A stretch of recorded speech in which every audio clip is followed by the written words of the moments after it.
Hello everyone, welcome you all.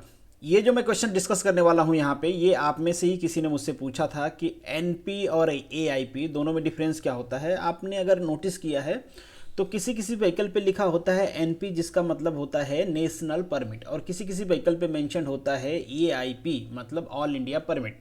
तो इन दोनों में डिफरेंस क्या होता है, कौन सी व्हीकल पे एनपी लिखा होना चाहिए, कौन सी व्हीकल पे एआईपी लिखा होना चाहिए, या इन दोनों में कोई डिफरेंस होता भी है या दोनों सेम होते हैं, इन सारे पॉइंट्स को हम एक्ट एंड रूल के हिसाब से समझेंगे। इन जनरल टर्म में भी समझेंगे और एक्ट एंड रूल आपने पढ़ा है तो उसके हिसाब से भी समझेंगे। अगर आप मेरी वीडियो पहली बार देख रहे हो तो आप मुझे टेलीग्राम चैनल पे ज्वाइन कर सकते हो। यहाँ पे जो भी लेक्चर्स मैं बनाता हूँ उसकी आपको पीडीएफ मिल जाती है। ये ग्रुप है आपके लिए जहाँ पे आप अपने आप क्वेश्चन डिस्कस कर सकते हो। आप मुझे इंस्टाग्राम, फेसबुक और ट्विटर पे भी फॉलो कर सकते हैं।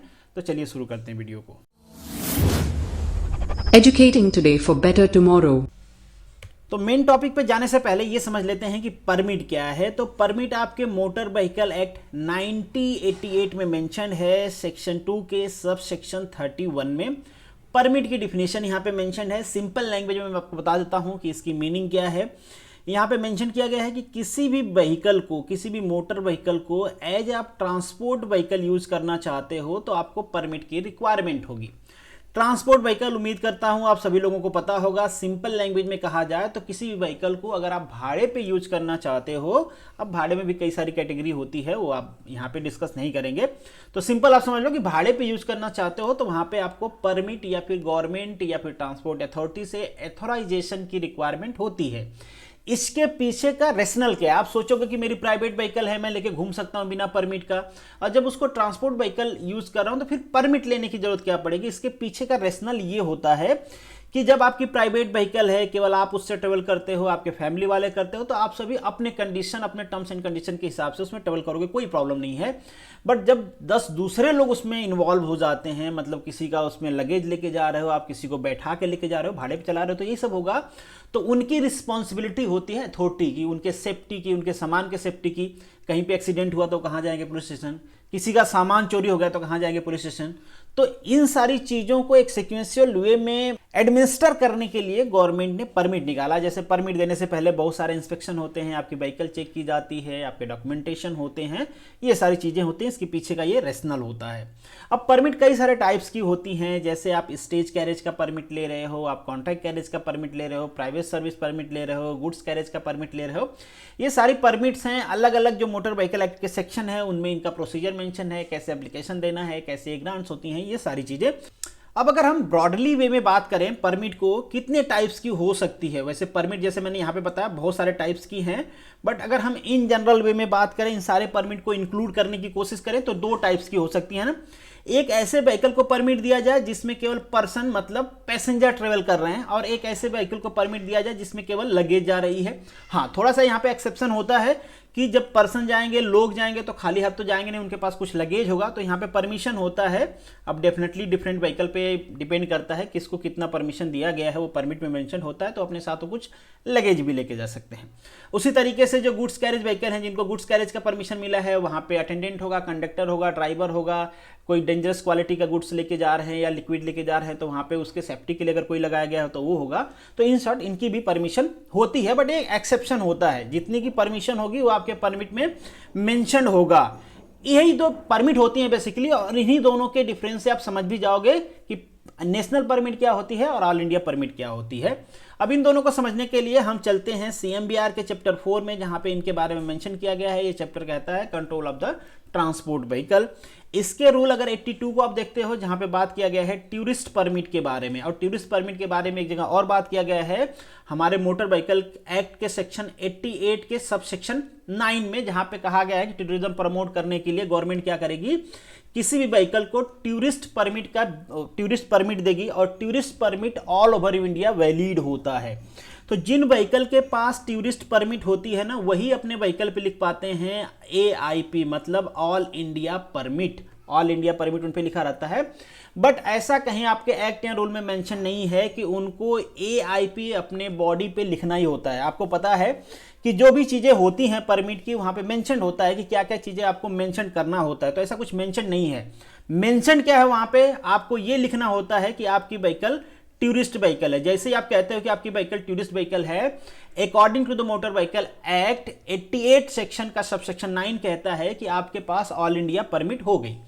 क्योंकि ये अंडरस्टूड है ऑल इंडिया परमिट, फिर भी अपने व्हीकल पे कुछ लोग लिखते हैं तो लिख सकते हैं। जैसे यहाँ पे मैं 2 एग्जांपल दिखाता हूं। जैसे इस बस पे आप देखोगे तो केवल लिखा है टूरिस्ट, इतना ही लिखना होता है आपके CMBR के हिसाब से कि अगर आपके पास टूरिस्ट परमिट है तो आपको टूरिस्ट वहां पे लिखना होता है। किसी पे जैसे मोटर कैब है वहां पे टूरिस्ट व्हीकल लिखना होता है, ये डिपेंड करता है। बट ऑल इंडिया परमिट आपको लिखने की जरूरत नहीं है, वो अंडरस्टूड होता है। यहाँ पे बस वाले को देख सकते हो आप, इसने लिखा है ऑल इंडिया टूरिस्ट परमिट। तो ये तरीका होता है, बेसिकली मेंशन ये होना चाहिए as per the CMBR, but कुछ लोग मेंशन करते हैं। अब कुछ लोग आपने देखा होगा कि जो ट्रक्स वाले होते हैं वो भी AIB मेंशन करते हैं। ऐसा क्यों होता है? कई सारे लोग NB मेंशन करते हैं, उसको भी देख लेते हैं हम। तो यहाँ पे अब हम बात करते हैं नेशनल परमिट की। नेशनल परमिट इशू की जाती है गुड्स कैरेज व्हीकल के लिए, मतलब जो लगेज लेके जाते हैं उनके लिए बनाया गया है नेशनल परमिट। ये कौन बताता है? ये बताता है हमारा मोटर व्हीकल एक्ट का सेक्शन 88 का सबसेक्शन 2, जहां पे नेशनल परमिट की बात की गई है। अब जिन व्हीकल के पास नेशनल परमिट है उन व्हीकल को कंपलसरी अपने व्हीकल पे नेशनल परमिट मेंशन करना होता है, जो कि जनरली मेंशन भी होता है। यहाँ पे आप एग्जांपल भी देख सकते हो, जैसे कि यहाँ पे मेंशन है नेशनल परमिट, यहाँ पे आप देखोगे तो ऑल इंडिया परमिट। अगर हम बहुत ही जनरल वे में बात करें तो नेशनल परमिट और जो AIP है, मतलब ऑल इंडिया परमिट है, दोनों का मतलब यही है कि इंडियन टेरिटरी में आप अपने व्हीकल को कहीं भी लेके जा सकते हो। बट ऐसा कहीं पे मेंशन नहीं है कि आपको AIB लिखना ही है। लिखो तो कोई प्रॉब्लम नहीं है, लिखने को तो आप अपने गाड़ी पे कुछ भी लिख लो, कोई प्रॉब्लम वाली बात नहीं है। ना लिखोगे तो भी चलेगा, बट जो चीज़ें हमारे एक्ट एंड रूल के हिसाब से मेंशन है कि ये तो मेंशन होना चाहिए, वो मेंशन होना चाहिए आपके व्हीकल पे, अदरवाइज आपको फाइन लगाई जा सकती है। तो इन जनरल होना क्या चाहिए, जो पैसेंजर व्हीकल हैं उन पे ऑल इंडिया परमिट लिखा होना चाहिए, या फिर टूरिस्ट सिंपली लिखा हो तो भी चलता है। बहुत सारे बस वाले लिखते हैं ऑल इंडिया परमिट, बहुत सारे टूरिस्ट लिखते हैं। और जो नेशनल परमिट वाले, मतलब जो लगेज कैरेज होते हैं, जो गुड्स कैरेज होते हैं, उन पे लिखा होना चाहिए नेशनल परमिट, जैसे कि यहाँ पे मेंशन है। और अब यहाँ पे मैं कंक्लूड करना चाहूँ तो नेशनल परमिट का मतलब भी यही है कि आपके पास ऐसी परमिट है कि आप पूरी इंडिया में जा सकते हो। ऑल इंडिया परमिट का मतलब भी यही है कि आपको ऐसा अथॉराइजेशन है, ऐसी वैलिडेशन है कि आप पूरी इंडिया में जा सकते हो। बेसिक मतलब दोनों का यही होता है, इसमें कोई डिफरेंस नहीं होता है। हाँ, जनरली टूरिस्ट व्हीकल को हम कहते हैं कि उनको ऑल इंडिया परमिट है। अगर हम मोटर व्हीकल एक्ट के हिसाब से देखें तो वहाँ पे मेंशन है कि टूरिस्ट व्हीकल को ऑल इंडिया परमिट होगी। बेसिकली जो गुड्स कैरेज व्हीकल है उनके लिए स्पेशली ये हमारा रूल है जिसमें नेशनल परमिट की बात की गई है। बट आपके मन में अगेन वही क्वेश्चन आएगा जो इससे पहले मैंने डिस्कस किया था कि बहुत सारे ट्रक वाले ऑल इंडिया परमिट लिखे रहते हैं, तो ट्रक वालों पे तो कोई ऑब्जेक्शन नहीं है, ट्रक वाले तो कुछ भी लिख के चलते हैं। आपने ये सब भी देखे होंगे कि वाहन चलाते समय सौंदर्य का दर्शन ना करें, हसमत पगली प्यार हो जाएगा, राम युग में दूध मिला कृष्ण युग में घी, इस युग में दारू मिला खूब दबा के पिए, मतलब इस टाइप की चीज़ें भी ट्रक वाले लिख के चलते हैं। तो उनके ऊपर कौन ऑब्जेक्शन ले रहा है, और उसमें कोई प्रॉब्लम भी नहीं है, वो लिख सकते हैं क्योंकि नेशनल परमिट में भी उनको ऑल इंडिया की परमिट मिलती है।